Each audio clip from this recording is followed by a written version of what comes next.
Okay, Mark, this is a demo video for you for the last two sabers I've got of yours, which are happen to be the smallest sabers I've ever done in my life.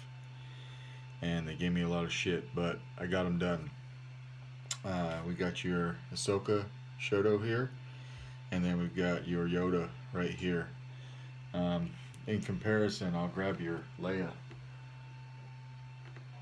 So I'm going to be a little careful with these two right now while I'm doing this video because I do have some epoxy on some places and some JB Weld on some other places. I just put it on, so it's going to have to cure overnight. So I don't want to get too crazy with my demos, but this will just be a demo to let you know that everything's done. And then your third saber right here that I haven't sent. But for comparison, there's a normal size saber, and here's your Yoda. Doesn't look like much, but try to install that guy. There's about a third of the room. And then your Ahsoka Shoto, which actually gave me more problems than the Yoda, even though I had more room. And we'll go over the Shoto first. I did a little something different here. I don't usually do a floating board where I tape it down, but this is what I had to do on this one. So I'll show you that in a second. But I do have these pins JB welded in. I've got this brass piece. There's actually two brass pieces here. They both got JB weld on them because there's no screws underneath. And then this black piece right here has some E6000 because there is a screw under this guy to get to the silver piece. So all that is drying and curing right now. Same button setup as your big one. So we'll open this up and I'll show you what I was talking about. It's a very tight fit in here.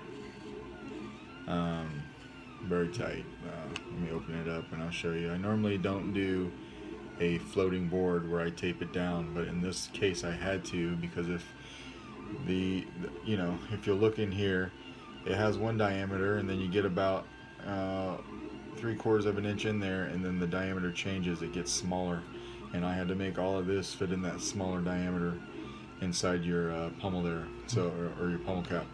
So that's why I had to go with a floating board. Taped it down. You could take the tape off, get to your board, just tape it back down with some electrical tape. You'll be fine. It's your recharge port right here. So we'll pull the key and we'll put this back on.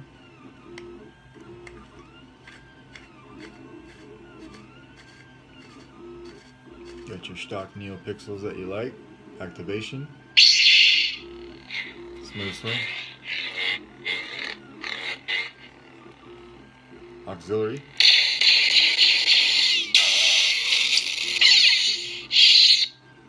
Won't be swinging the blade around, but I'll just pop it in and turn it on so that you can see everything's good. Good to go. So one thing that this doesn't have is a blade retention screw. I think one is meant to go down here maybe, but your stock pixels are actually in line with that one. So if you know a guy, I don't have the capability to do it here, or I would have done it for you, but if you know a guy who's got a decent drill press, he could put an 8/32 hole in there for you and not mess it up. I get nervous doing that by hand. I'll do it to my own hilts by hand because if it chatters, well then it's on me. But if I chatter the drill bit on yours, well then I'm buying you a hilt. So I didn't feel comfortable doing that, so I left that. Easy enough for anyone who's got a drill press. Maybe you've got one, I don't know. But the screw's back on, just gotta be a little careful with it, get it started, and it goes right back on.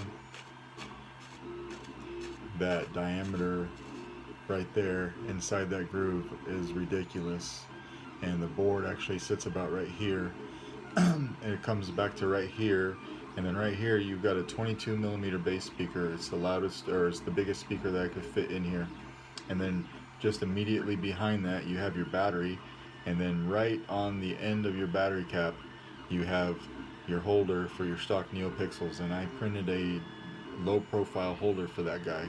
So the amount of room that's being taken up in here is the least amount possible to get this to fit. But that is your Shoto.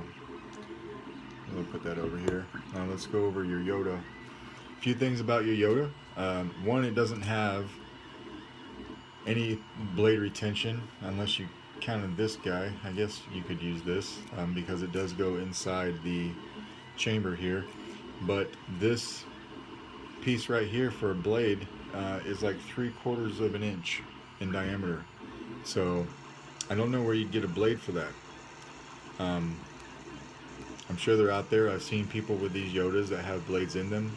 I don't know if it, I couldn't imagine you taking a 7/8 blade and then sanding the shit out of it until it's 3/4, but there's got to be a better way. But I don't have any of that blade material. But we do have some stock neopixels in there to make this light up for you. And then the first font on here is a Yoda font, but I know you're gonna load all of your own anyway. Let's go over the outside a little bit. So right here is where your switch compartment is. I put some mini tactile switches in there so that I could build the chassis up outside of the lightsaber, have it all assembled, and then slide everything in through the butt cap. Because I did that, and I could see your two switches in here, but then you have this black anodized piece that came with it and nothing to hold it down. I printed 2 blocks basically, 3D printed the blocks, super glued them onto the tops of the tactile switches, and then I actually used some JB Weld to JB Weld this anodized piece to the 2 blocks in there. I did 2 blocks so that you could have an activation in the front and an auxiliary in the back. This is just a little greebly here that I put on here. It does have some E6000 on it to hold it in place. This by nature is a little bit loose. This is a Corbanth Y3. I had to dig into it a little bit to find out what it was. So this is a Corbanth Y3, and it's a known issue with these guys. So it's pretty easy to take this front assembly off. It's not going to affect anything. You just unscrew this little ball screw here. Everything slides forward, like this piece, the black anodized piece, and this little guy sticking up. They all come out. If you wanted to put some electrical tape in there or some E6000, I didn't want to go at it that way in case you wanted to keep it like this or whatever you wanted to do.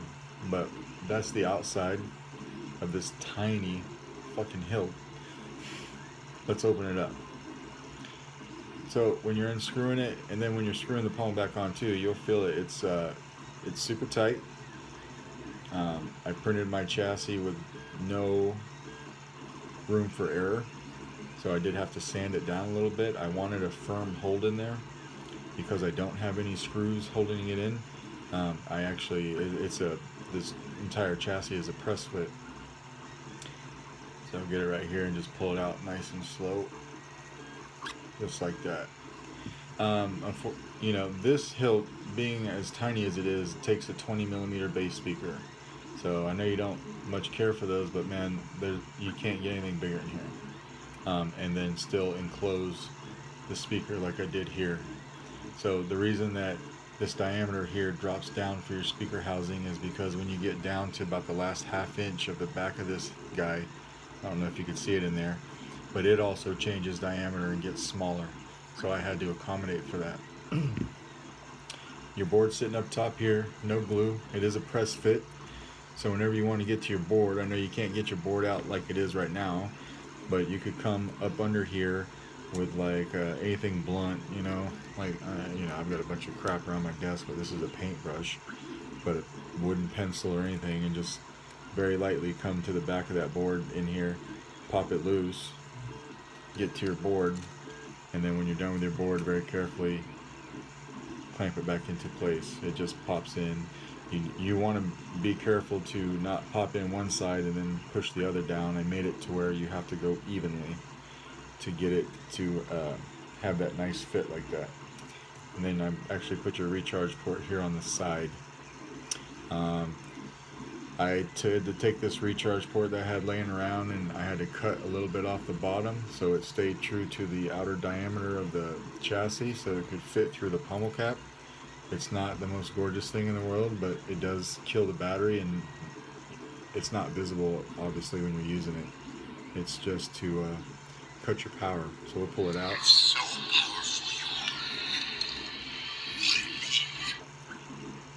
It's only appropriate to have a Yoda font on here. So like I said, you'll notice when you're pushing it in, it's tight, man. So just be careful with it. Go slow.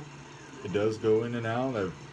I sat here for a long time tonight testing this guy, making sure it was right. I don't just install them and then send them to you. I do put them through the gamut a little bit to make sure that if anything is wrong, I fix it.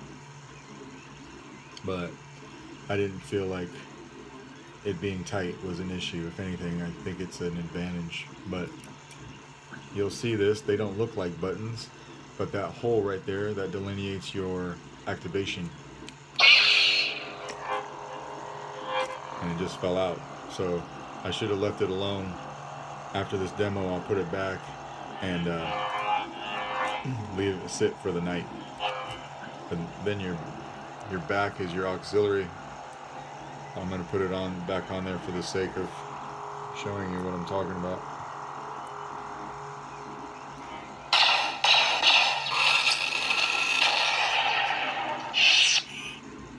Just like that. And that, sir, is your two hilts. Yoda, Ahsoka, and actually your Leia too. I'd like to send all three of these out in the mail to you tomorrow with the rest of your Luke stuff that I didn't send last time, and your grip guide. I'm going to upload this to YouTube. Stay up long enough to hear from you after you watch it. Thank you for your business.